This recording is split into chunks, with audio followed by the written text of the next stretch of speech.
جو شخص ہر کام سے پہلے درود پڑھتا ہے اللہ اس کے کاموں میں برکت ڈال دیتا ہے۔ جو کاروبار ٹھہر گیا ہو، جو دل بے سکون ہو، جو راستہ بند لگے، بس درود کو ساتھی بنا لو، راستے خود کھلنے لگیں گے۔ درود شریف اللہ اور بندے کے درمیان ایک خاموش گفتگو ہے۔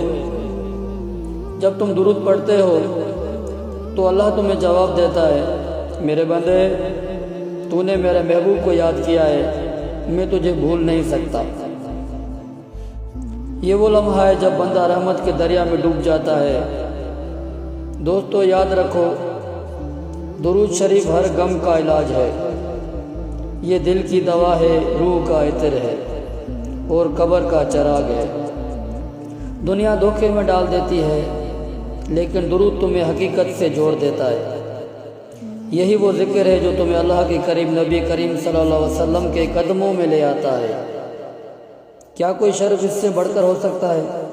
محبوب خدا کے قریب ہونا، یہ وہ مقام ہے جہاں فرشتے بھی رشک کرتے ہیں، اور یہ درود والا عشق ہے جو بندے کو رحمت کے دروازے تک لے جاتا ہے۔ درود صرف آخرت کا سرمایہ ہی نہیں، یہ دنیا کی راحت بھی ہے۔ دوستو، کیا تم نے کبھی سوچا ہے جب ہم درود پڑھتے ہیں تو فرشتے بھی خاموش ہو جاتے ہیں، کیونکہ وہ جانتے ہیں کہ اب زمین پر رحمت کے نغمے گونج رہے ہیں۔ ہر درود جو تمہارے ہونٹوں سے نکلتا ہے وہ آسمان تک پہنچ کر نبی کریم صلی اللہ علیہ وسلم کی بارگاہ میں سلام بن کر جاتا ہے، اور وہاں سے لوٹ کر آتی ہے برکت، رزق اور سکون کی ہوا جو تمہارے گھر کی در و دیوار کو روشن کر دیتی ہے۔ درود شریف ایک ایسی کنجی ہے جو ہر بند دروازہ کھول دیتی ہے۔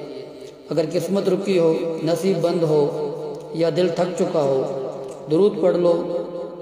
اللہ کے وعدے ہیں کہ درود پڑھنے والا کبھی محروم نہیں رہتا، اس کی تقدیر بدل جاتی ہے، اور وہ لمحے جو مایوسی میں ڈوبے ہو درود کی برکت سے امید کے چراغ بن جاتے ہیں۔ لوگ دنیا کے وعدوں پر یقین کر لیتے ہیں مگر نبی کریم صلی اللہ علیہ وسلم کے وعدے کو اکثر بھول جاتے ہیں۔ حضور نے فرمایا، جو مجھ پر ایک بار درود پڑھتا ہے اللہ اس پر 10 رحمتیں نازل فرماتا ہے۔ یہ وعدہ کسی انسان کا نہیں، یہ اس ہستی کا وعدہ ہے جس کے لبوں پر کبھی جھوٹ نہیں آیا۔ پھر سوچو، ہم کیوں درود سے غافل ہیں؟ درود شریف میں وہ طاقت ہے جو تمہارے گناہوں کو بخشش میں بدل دیتی ہے، تمہاری لرزشوں کو نیکیوں میں تبدیل کر دیتی ہے۔ یہ وہ دعا ہے جو کبھی خالی نہیں جاتی، یہ وہ ذکر ہے جس میں اللہ خود تمہیں اپنے قریب بلاتا ہے، اور جب بندہ درود میں ڈوب جاتا ہے تو دنیا کے شور سے نکل کر عرش کے سائے میں آ جاتا ہے۔ یاد رکھو، درود شریف تمہیں اس ہستی سے جوڑ دیتا ہے جو قیامت کے دن سب سے پہلے سجدے میں ہوگی، سب سے پہلے شفاعت کریں گے اور سب سے پہلے جنت کے دروازے تک پہنچیں گے۔